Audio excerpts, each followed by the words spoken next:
Good morning and welcome to Inside Politics. I'm Natalie Brandt. Well, the November election now just 1 month away, believe it or not. We are continuing our Inside Politics mini debates this morning ahead of the big day with the race for Seattle City Council Position 8, a citywide seat that's currently open. The candidates are housing activist John Grant and labor leader Teresa Mosqueda, both joining us this morning. Thank you very much for being here. Well, this is a race that has council members divided. To give viewers some background, the seat has long been held by veteran council member Tim Burgess, seen as a moderate on council. And now you have council members split over who should be the next Position 8 council member. Council members Sawant and Herbold have endorsed you, John Grant, and the rest have endorsed you, Teresa Mosqueda. So starting with Grant, if elected, how will you fit into council politics? How would the council change? So I think that we have a real incredible opportunity to have a voice for the community on the city council. You know, recently we saw the upzone vote for the university district, and there was a proposal to increase the affordability requirements by about 1%. Now that's not much, but it would have resulted in a lot more affordable housing. That council vote actually voted against that amendment 6 to 3. Now that is a real problem. I think that we need to build a progressive bloc on the city council so that we can push for a stronger affordable housing agenda. Well, thank you so much for having us. As you've heard from me before, I've lived in this area my entire life. I'm an advocate, I'm an organizer, I'm a fighter in the labor movement. My parents were organizers and educators as well. I think what I will bring to City Council is the ability to work well with others, be collaborative and progressive. I've delivered on our progressive values. That's why I have the support of Attorney General Bob Ferguson, Congresswoman Pramila Jayapal, because they've seen me in action working to defend workers' rights, immigrant rights, and stand up for the health of our community. So I think right now, especially in our country, we need people on City Council who are going to protect the rights of everyone, stand up for economic justice, look at homelessness and housing issues as the public health issues they are. And with me on City Council, I know we can move forward, protect what we're so proud of here in our city, but also work well to bring in that community voice and get progressive policy change done. So more on affordable housing, which you mentioned. Mr. Grant, you've proposed probably the most aggressive affordable housing plan, calling for a 25% affordable housing requirement on new development. Ms. Mosqueda, you've said that that's not realistic. So make a case for why or why not. Well, I think it's one thing to be bold in what we call for. I would love to see 25% affordable housing, but the reality is it would be challenged in the court. Our current statute and our Constitution don't allow for it. And in fact, San Francisco tried to pass a similar measure. You know what happened? They got stalled for 1.5 years because the developers didn't come to the table to develop the housing that we need. So I'm calling for us to move forward now, create the housing that we need now in our community. I want us to look at available land through community land trusts, work with nonprofit developers, and get the housing that we need. I'm a renter, so this is personal to me. I just got married a month ago, and we've been looking to try to buy a house. But in this city right now, there is not enough housing across the spectrum for middle-income families like me, for low-income families. We have to create the housing that we need now. So that's why my proposal is broad, it's progressive, it's not just bold without action. I have a multi-layered approach that actually creates the housing we need today. Yeah, so I think that this is a real huge difference and a big choice that voters have to make in terms of deciding the future of the city. There are many cities that have imposed much higher affordability requirements on developers. New York City, it's 25 to 30%. In Issaquah, the requirement is 30% for large projects. So 25% is actually not that wild, and it would work.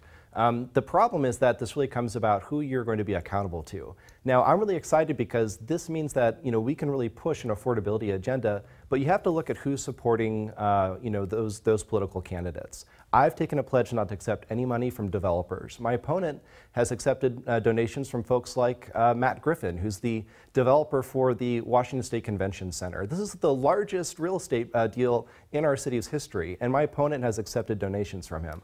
I think that's a real problem, and we need to elect community voices to the city council to push an affordability agenda.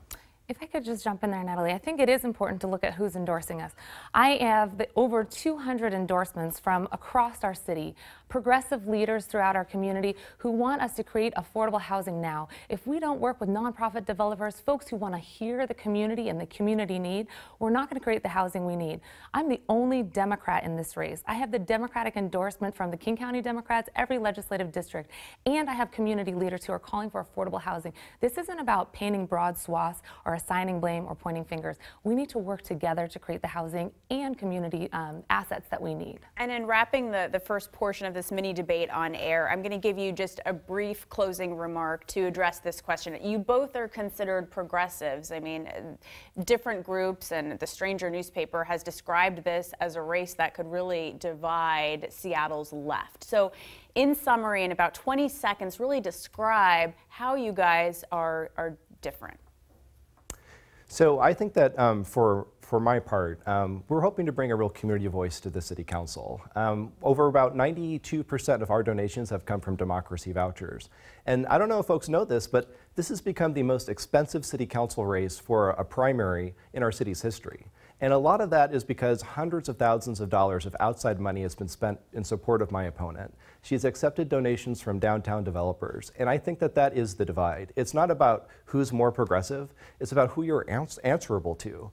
My pledge to not accept those kinds of donations means that I'm going to be answerable to the public. And I think that's what we need at City Hall. Folks that are going to look at the neighborhoods, look at our communities, and fight tooth and nail for them. Quick response. So I think honesty and integrity matter. We've seen that from the national to the local level. I have been true to my commitment not to accept corporate donations, and that is true today. About 80% of our dollars came in from the Democracy Voucher Program, which is getting people turned out to vote and energized in this race.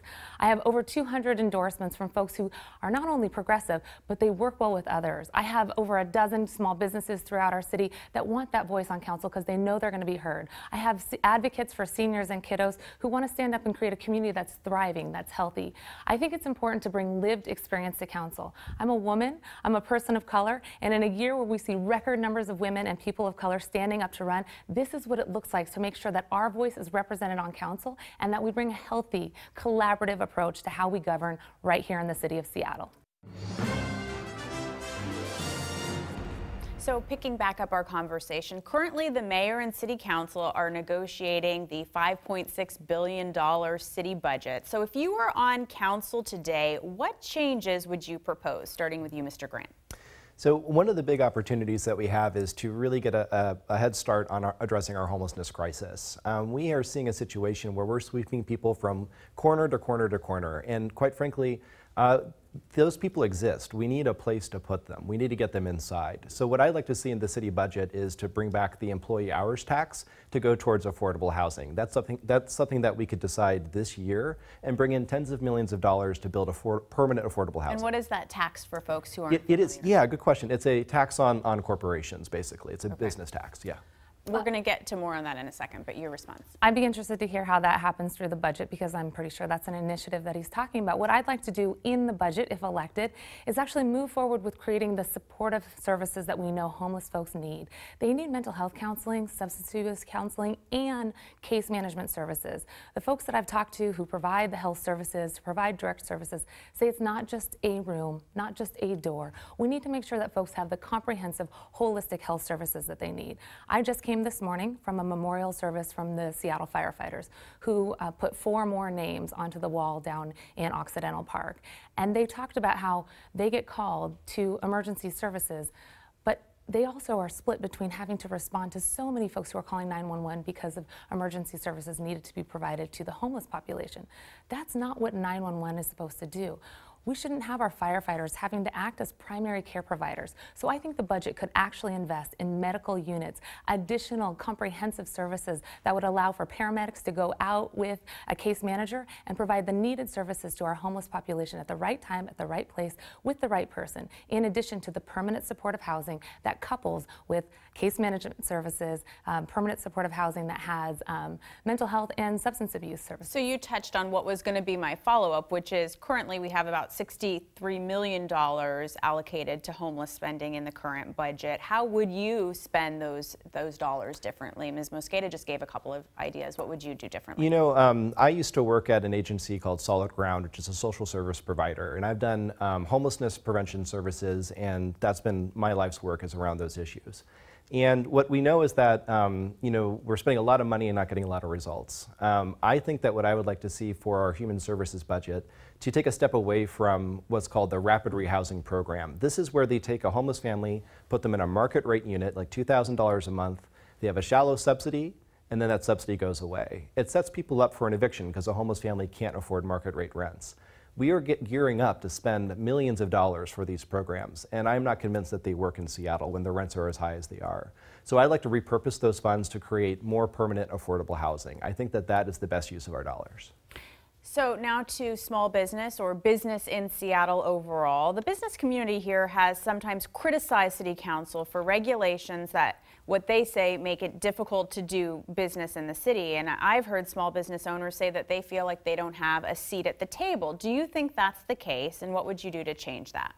So I've met with small business owners like Cafe Avole down in Rainier Valley, North Star Diner up in Greenwood, and what I'm hearing from small business owners is that they really want you know, a voice at City Hall. And I'd be interested in actually creating a stakeholder group or a commission of small business owners to advise, you know, the council on legislation, so that the council just doesn't just you know, roll out legislation without that input at the front end. Because what I'm hearing from folks is that they feel like they're shut out from the conversation. And we have to support our micro businesses that are throughout our city.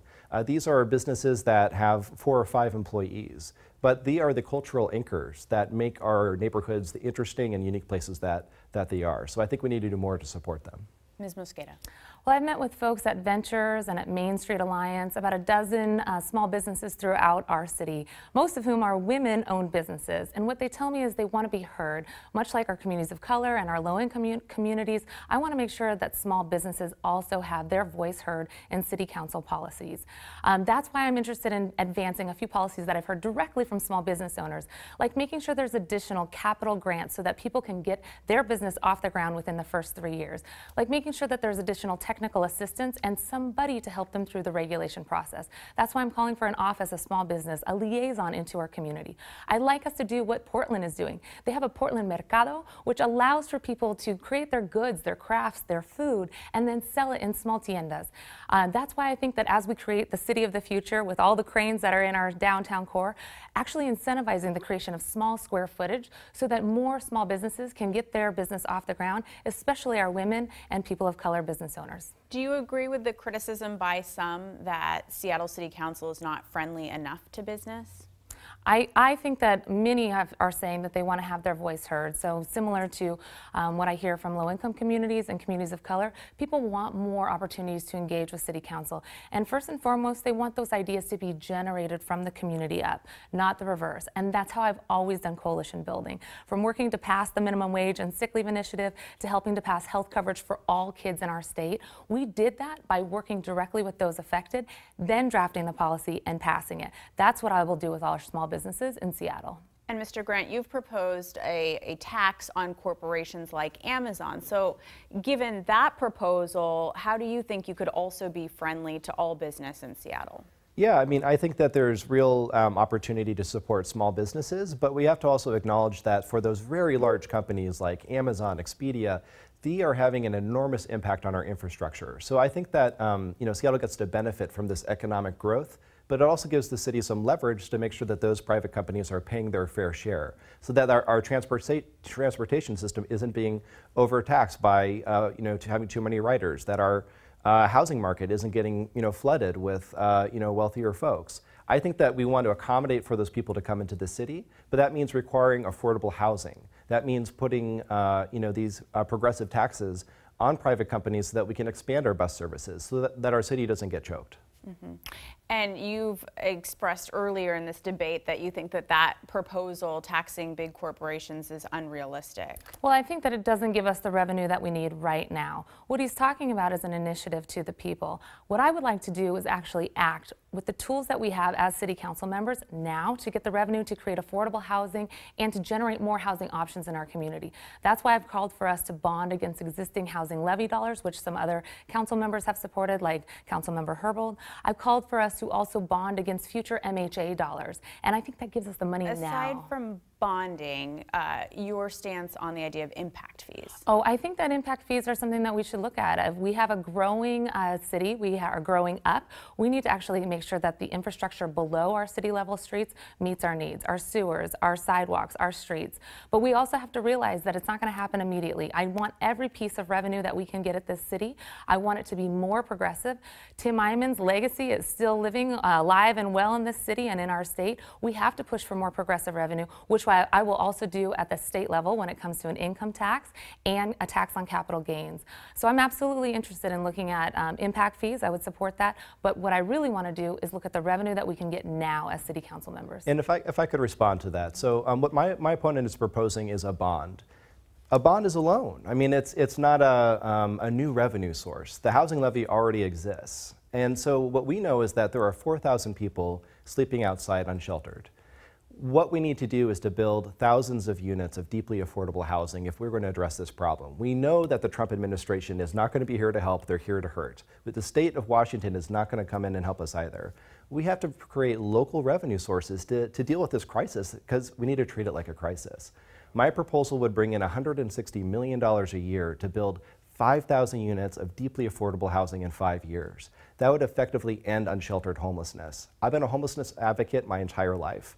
And I can't be more excited about this proposal, and I would love to lead that initiative at City Council. My opponent does not support this, and I think that's another choice that voters need to make. Are we going to nibble around the edges of this issue, or are we going to really go for systemic, permanent solutions? You would like to respond? I think consistency is important, intellectual consistency and honesty. And John, you had supported the bond that Councilmember Sawant had proposed when we were talking about getting $100 million in for affordable housing in the past. So I would like us to, in the city of Seattle, raise above the usual political noise that we hear these days. Have an honest conversation about how we can work with our community, small business owners, large business owners, our communities of color, folks in this city who want to stay here, who've lived and worked their entire lives here, and be welcoming and create the housing that we need for folks who are coming as immigrants and refugees, climate refugees now, and those who are coming for good living wage jobs, I say as economic refugees. We can do that, but we have to work together. We can't assign blame or point fingers, pound our fists on the table.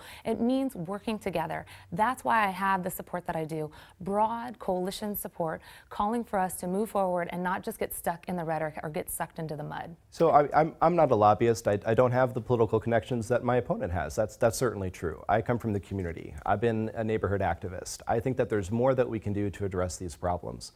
But to suggest that, you know, that the bond is a new funding source, I think is disingenuous. Because at the end of the day, what we have to talk about here and what voters have to decide is who pays for these things? Should the public pay for that? Because that's what a levy is. It's a tax on homeowners. Or do we ask for a corporate tax, which is the private sector paying for it? This is a big decision and difference between my opponent and myself. I believe the private sector should be paying more its fair share. I don't think we should constantly rely on regressive taxes and levies to pay for things because people are getting priced out of their homes. And the term lobbyist is one thing that I think we should explore. I did spend 10 years advocating as a lobbyist on behalf of the Children's Alliance and for working families through the Washington State Labor Council. Every day standing up to corporate lobbyists who were trying to scale back on our health care, who were trying to weaken worker protections, who were trying to take away retirement security. That is why I was there, standing for the rights of workers, standing up for immigrants and farm workers, standing up for the health care of everyone and retirement security. I have a progressive track record that has delivered in the halls of Olympia and in the halls of City Council. That's why I think it's important that we not cast aspersions, assign blame, or point fingers, especially now. These examples of the folks that I have that are supporting me have seen me in action. Do we agree every day? No, but I know what it's like to not walk away from the table, to educate folks, to bring in the community, to make sure that we're moving people to more progressive positions. That's how we get good policy change done, and we can do that in Seattle. That is why I'm running for Seattle City Council.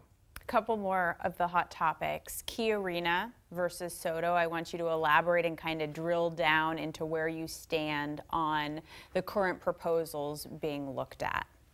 I think that there's a couple of principles that we really have to stick to. One is that I support the Key Arena proposal, but we have to make sure that we're not spending public dollars on this investment. These are very wealthy sports projects that happen in every city, and I think we want to make sure that the public doesn't get left holding the bill. I think that we got to bring the Sonics back. You know, when I was a kid, I would go to the Key Arena with my dad and go watch the Sonics play. It's not too inconceivable to me that we could use the Key Arena again for that exact same purpose. But we have to make sure that we protect the public's dollars, and that we have to do the best that we can to make sure that the Sonics can come back, but on our terms. And how do you protect the public's dollars? I think that by sticking to that pledge, by not making any public dollar investment in the Key Arena, and making sure that we get these private companies to pay their way to make it happen. You agree with that principle from what I've heard you say? Absolutely. So I have 3 principles. One is that this should not cost the public anything. Number 2, we need to mitigate for the impact on our transit and transportation system. And number 3, we need to protect our local industries. So the Key Arena proposal is moving its way through. I'm interested to see how the proposal develops and what City Council says in the next few weeks here. But we have to make sure that Key Arena is a functioning, profit-generating entity. This is a public good, and I live just around the corner from there. I love going there for concerts. If we can make it work and make it revenue generating, that's great. If the conversation continues here in Soto, we need to make sure that these 2 issues aren't pitted one against the other. I will continue to have those 3 principles. We have the only naturally occurring deep water port here. We need to protect our maritime industry and those jobs and the commerce that it brings into our community, but I'll be looking for those 3 principles. So on this issue, I'm hearing a lot of similarities. Do you see any differences between your 2 viewpoints on the arena? I think that the maritime industry and the workers who are down in our port know that I want to hear what they have to say, just as much as the folks who would have jobs at the Key Arena, constructing the new building and serving the food and making preparations. So across the board, I have support from people because they know that I'll be intentional and listening to them. I think that there's a lot of agreement between myself and my opponent, so I'll just leave it at that. Okay. Now to the nation's opioid epidemic, and King County's safe injection site plan modeled after similar sites in Vancouver, BC. Not everyone is supportive of this idea. So if you're a council member, how do you go about determining where to site these locations? And we'll start with you, Mr. Grant. So I think we have to partner with the King County Public Health Department, and also partner with the existing needle injection sites that exist in our communities, and those are the folks that know where their problems are. And I think we have to acknowledge that if we don't actually address this like a public health issue and stop criminalizing people, because this is not a criminal justice issue, this is a public health issue. If we cannot actually give people the opportunity to recover, I mean, we've seen in Vancouver, BC, that program has saved hundreds of lives. And if somebody dies from an overdose, they never have that opportunity to recover. So I think that that's what we have to keep in mind, and we have to focus on this as an opportunity to get people connected to services and saving lives. So my background's in public health, and as a public health advocate and somebody who's worked in that field for almost 20 years now, I think that it's a critical opportunity for Seattle to lead by example. While there's concern in our county, I think that we can move forward in the city of Seattle to create these safe consumption sites. But it's a matter of having conversations with our community. A lot of people have questions. They're concerned. They want to know how it will impact their local neighborhoods. And if we have those conversations now in a real and intentional way that listens to the community and helps address those concerns, I know we can create those sites right here in our own city. This is a matter of, yes, saving lives, but also a harm reduction approach that allows people to live and to hopefully thrive and get services and support one day. So it sounds like public hearings might be part of your I think process. Public hearings, also working directly with community members, talking to public health advocates. One of the most important things I think we need to do is locate services that are in areas where people can walk to. Look at the data, look at the charts to see where we have the most number of overdoses and deaths, and locate at least 2 sites throughout our city in those areas. I've looked at some maps, and I know that the Pioneer Square area, I know that the U District area has a lot of overdoses and deaths. I think these are preventable, and safe consumption sites can help us. Okay, and lastly, gun violence. We're all still grieving with the families in Las Vegas, well, the families nationwide who lost loved ones in Las Vegas, and too many tragedies have occurred over the past few years. So what do you do at the city level to address gun violence, which we also see every day in our own city? So I think that, first of all, there is a greater call at the federal level, at the state level, to really hold the NRA accountable and really push for reform. But I think on the local level, I mean, we're running for city council. So that's an opportunity for us to kind of push the envelope here in Seattle. What I would like to do, and what I've already proposed, is to actually double the gun tax. This is a tax that was on guns and ammunition passed by council just a couple years ago. But it's brought in about half as much revenue as it was projected to. So doubling it would actually make sure that the Harborview Medical Center can make those critical investments in preventative research so that we can actually start addressing the issues that we see with gun violence on a local level. Additionally, what we saw in Las Vegas was a terrible tragedy. But one of the ways that we saw such a high death toll was that a semi-automatic rifle was made into a fully automatic rifle using a device called a bump stock. Now, I would like to argue that that bump stock is not a gun, and so therefore it's not preempted by the state law on gun control. So I would move to ban bump stocks in Seattle. Which might happen at the federal level. We're still waiting to see. Yeah, we'll see. Ms. Mosqueda, do you agree with the idea of doubling the gun tax, which some have said is ineffective? Yes, I've talked about that before. We need as much data as we can to actually address the problem.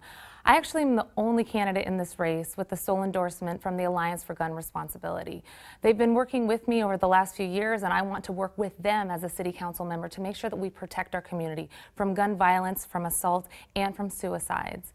I will be working with them to make sure that we implement the initiative that was just passed to make sure that we get guns out of the hands of dangerous people, out of the hands of those who have assaulted people in the past, who have extreme risk protection orders. We have to get the hands out of them now, and the city can lead by example. There's two other things I'd like to do. Number one is the city has responsibility to do greater public advertising, education, to make sure that people know the responsibility that it takes when you have a gun, to keep them in lock boxes, keep them away from kids. But that's not enough. I will be advocating as a city council person in the halls of Olympia again, pushing to make sure that we get rid of preemption laws and allow for cities like Seattle to strengthen gun protection so that we get guns out of libraries, get them out of parks, get them out of hospitals. We can do this here in our city, and with the Alliance for Gun Responsibility's support and the community at large, I look forward to bringing that on so that we can never see a tragedy like we saw in Las Vegas in our own city again.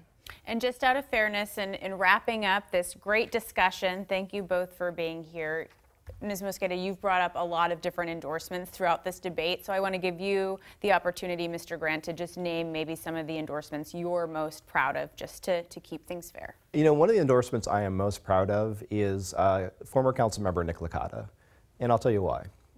Nick Licata, to me, represents a voice that's missing on the city council. As a community organizer, somebody for the last decade that's been working in our neighborhoods to address all sorts of problems around affordable housing, you could go to Nick and you could say, we need you to do X, Y, and Z. And Nick never asked any questions. He would pull out a calendar and say, all right, let's make a plan.